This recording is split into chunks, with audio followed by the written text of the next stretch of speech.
memberikan orang yang layak untuk menyampaikan amanat itu. Dalam hal ini Habib sebenarnya. Apaan berarti?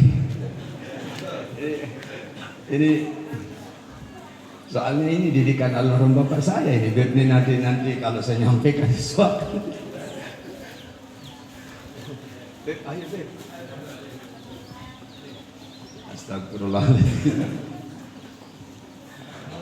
Assalamualaikum warahmatullahi wabarakatuh. Alhamdulillah wa kafa.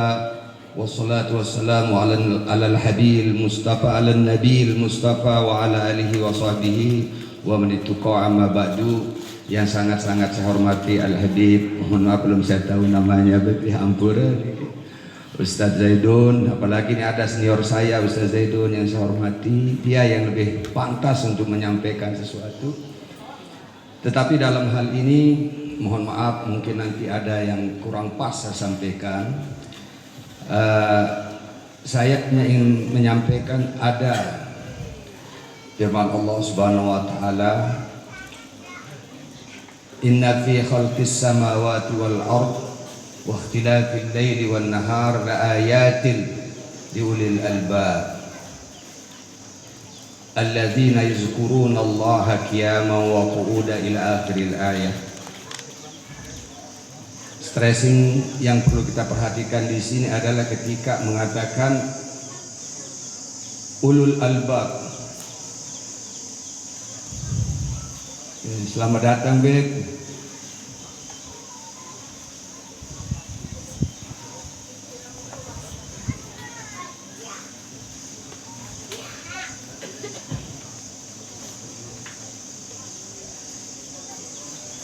Sekali lagi mohon maaf Beb. Mohon maaf Beb, jadi sini mendahului jadinya nih. Ini dipaksa-paksa sama ketua pondok ini. Para ibu yang hormati juga, para panitia, mohon maaf saya ulangi lagi. Jadi ada kata ulil albab, la ayatin li ulil albab.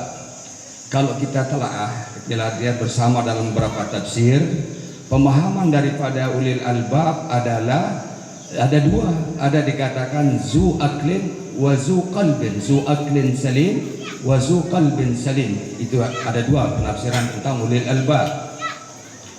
Sementara apa ciri khas daripada ulil albab? Kalau kita lihat di sini, al-muwazanah bainal masalih wal mafasid. Jadi kayak Ustadz Hulaimi ini adalah al-muwazanah bainal masalih wal mafasid, yaitu adanya kemampuan beliau untuk menakar dan menimbang antara yang baik dan yang tidak baik.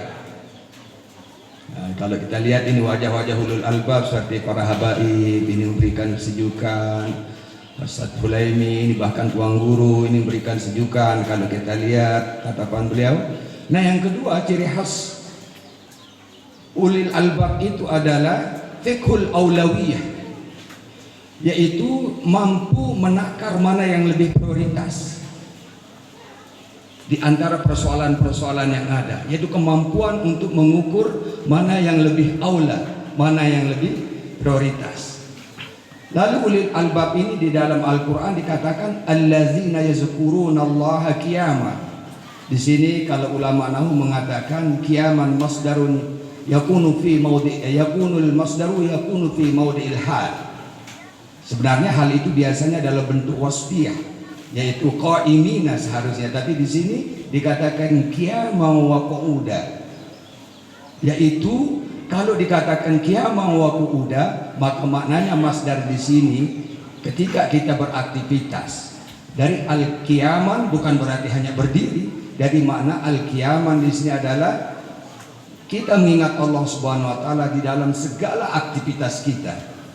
Karena kata soleh, misalnya kata soleh diberikan definisi oleh para ulama al-qaim bihukukillah, yaitu orang yang mampu melaksanakan hak-hak Allah, mengabdi kepada Allah. Terus diikuti wa qu'udan, artinya ketika kita menjadi pelungguh ibu senamian, menjadi pedagang, maka di pasar ibu bisa yazkurunallah, menjadi pegawai maka di kantor menjadi yazkurunallah. Itulah qiyaman. Bukan hanya waktu sholat, Karena kalau sholat itu sering dikuatkan qa'imina, karena ini menggunakan masdar. Yang berikutnya adalah qu'uda, yaitu ketika kita di rumah. Di rumah kita juga punya ruang untuk mengingat Allah Subhanahu wa taala. Jadi di dalam kaitan ini juga sering kita mendengar kata-kata innamal mu'minuna ikhwah.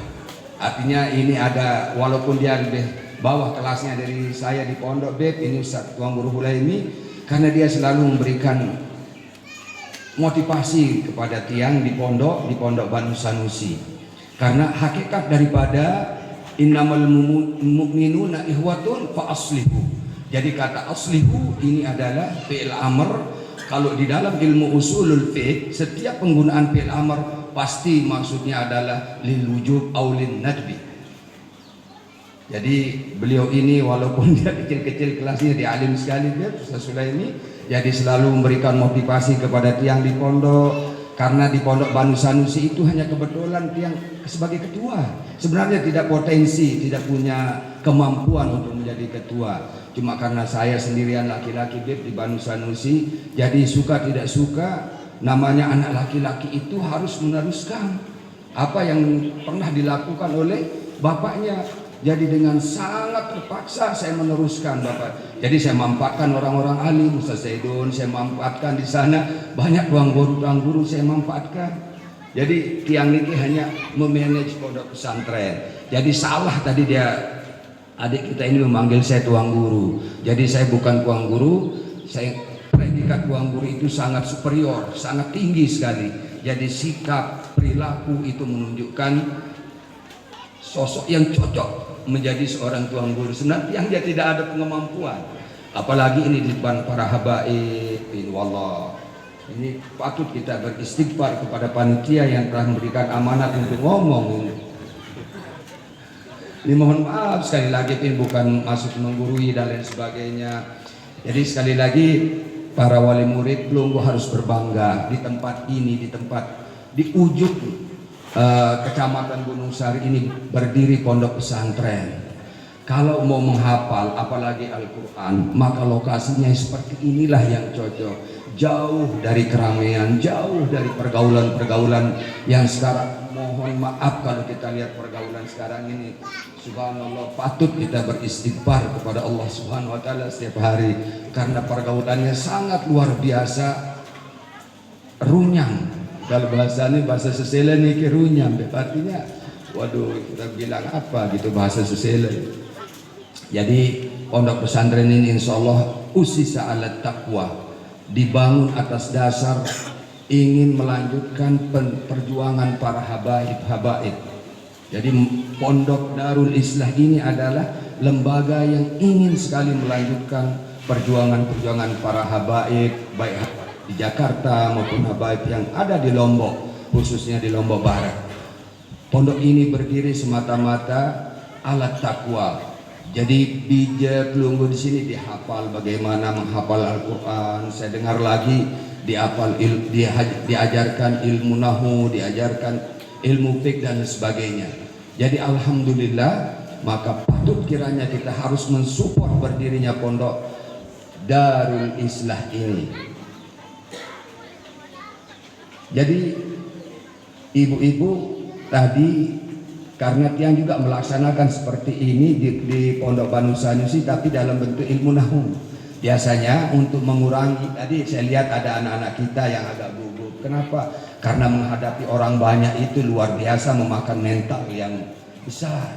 Jadi walaupun dihafal tadi oleh Bijes Pelunggu niki, karena berhadapan, apalagi ada Habib di sebelah kanannya ini, jadi hilang hafalannya. Oleh sebab itu tadi saya suruh ini Ustaz Hulaimi untuk suruh baca surat dulu biar hilang groginya. Namanya di depan orang banyak, bagaimanapun matangnya hafalan kita kalau sudah berhadapan dengan para penguji, dengan para habaib, bisa hilang hafalannya. Padahal itu saya yakin itu sudah mencapai 10 juz, ada apalagi yang 1 juz.